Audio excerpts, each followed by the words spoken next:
This is a complex question because Amazon is being a complete bitch about their recommendations. So I'm not going to cover what is a barcode. I'm not going to cover any of that shit. I'm going to make the assumption you know what a barcode is. Currently, Amazon recommends that you use GS1 for their barcodes. That's their recommendation. You go to Seller Central, you can look at barcodes, you can go see for yourself what they say. Essentially though, recommendation is GS1. It's not a stipulation, it's a recommendation. Now, whether or not that changes, I've got my own feelings about that, which we'll discuss in a second. So that means you've got options. Let's quickly talk about GS1 and why GS1, I think, if you're serious about building your business, really, I believe GS1 is the way to go. And let me explain. So let's start with cost. So right now in Australia, the GS1 website is a monumental pain in the ass to get a straight answer from. Trying to find the cost of a GS1 barcode in Australia is ludicrous. It's absolutely ludicrous. And they make it very, very hard to find all of that shit out, okay? However, once you've gone around and done all your searching and researching and downloaded one doc and then linked to another doc and then that's linked to another doc, you end up getting to this doc, which is the fee categories. So the annual fee for one UPC barcode is 69 Aussie dollars, and that includes GST. So it's GST inclusive, okay? And you'll notice that there is a pro rata fee schedule. That's because GS1 follows the financial year, and so $69 for a full year, 63 blah de blah de blah, right up until June at the end of the financial year, okay? So there's that. Next, you've got your membership to GS1. So depending on how big your business is, if it's less than $1 million, there's one rate. If it's more than $1 million, so greater than mil, it's another rate.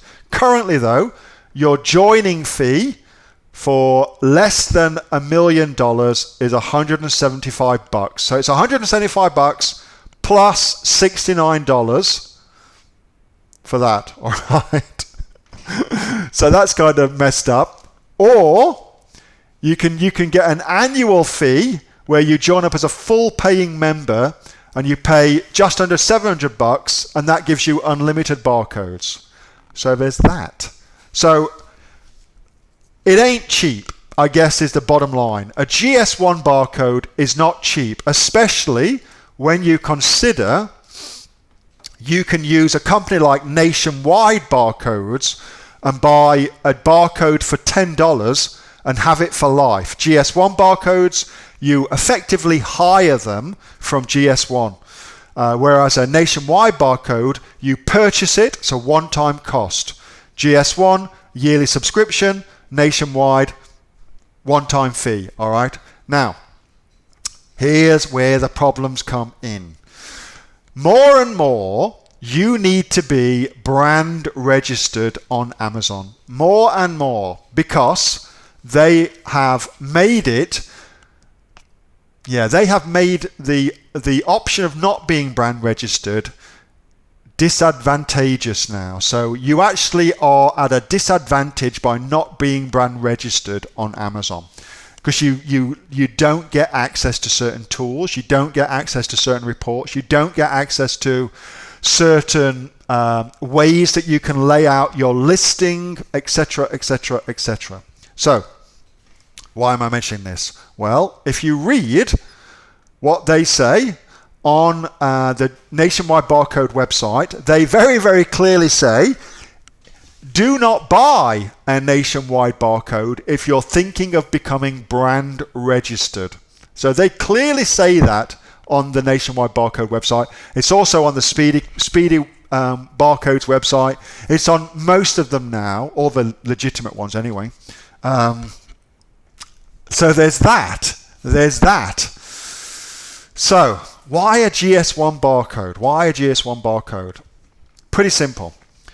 If your product gets hijacked, a GS1 barcode on the GS1 database is massively important to prove that you are the owner of that product. Massively important, and Amazon will go check. If your product is not on the GS1 database, it is much more difficult to get hijackers off your listing. So there's that. If your product is on the GS1 database, it's much easier to get your product ungated. So there's that. If your product is on the GS1 database, it's much easier to then start selling your product in other countries. In fact, Amazon uses that database as a way of finding new people and new products to approach to sell on other marketplaces, and they also therefore get invited to beta test new things earlier as well. So there's that. And then there's the other option, of course, which is a GTIN exemption. Let me give you a link for this. So GTIN exemption. GTIN, that stands for Global Trade Indicator Number, and is just a fancy way of saying barcode. UPC barcode. There you go. So why not just get a GTIN exemption for that? Well, here's why. Because more than ever, Amazon wants to see that you're serious about your business. Amazon wants to see that you're in it for a long term. And Amazon wants to see that you're building a brand. I can assure you, big brands on Amazon are not getting GTIN exemptions. So the reason that Amazon introduced a GTIN exemption was for products that were handmade or limited run products, art pieces, Etsy style products, okay? And they made a big push into that. And so they introduced GTIN exemptions specifically for that, because it made no sense for somebody who's just selling a product a few times to have a $70 a year barcode. And so they introduced it for that. So you don't get all the good stuff that you get with a GS1 barcode by being GTIN exempt. You just don't get that. Although you do save some money. So swings and roundabouts, I guess. It all depends on you and your own particular budget and what you can afford and are prepared to invest in your business. I will tell you, all my new products are GS1 barcodes. All of my new products are GS1 barcodes. I've got heaps of products on Amazon that are not GS1 barcodes, and that's okay.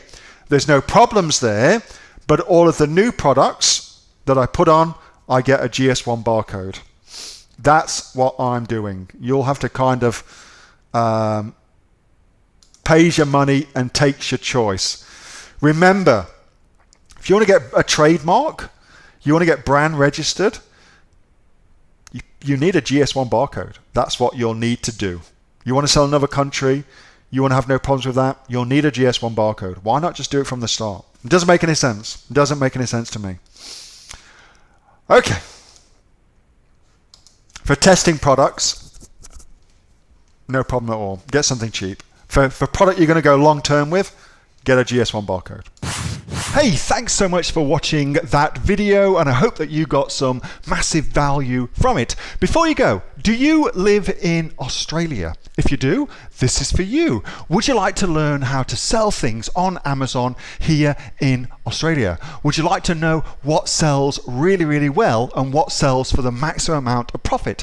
Would you like to know where you can source those products from, whether that be in China or here in Australia, and how to source them so you pay bottom dollar and get maximum value for what you're doing? If you do, please subscribe to my channel and like this video, and you'll learn that and much more. It's the exact same information that people like Jeff from New South Wales I've used to make $45,000 a month on Amazon.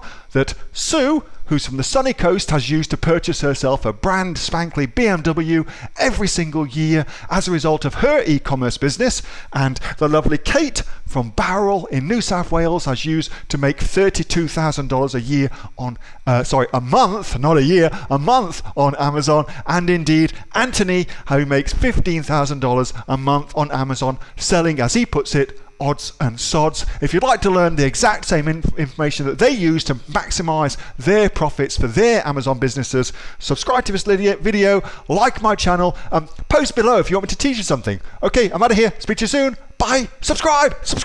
Do it now.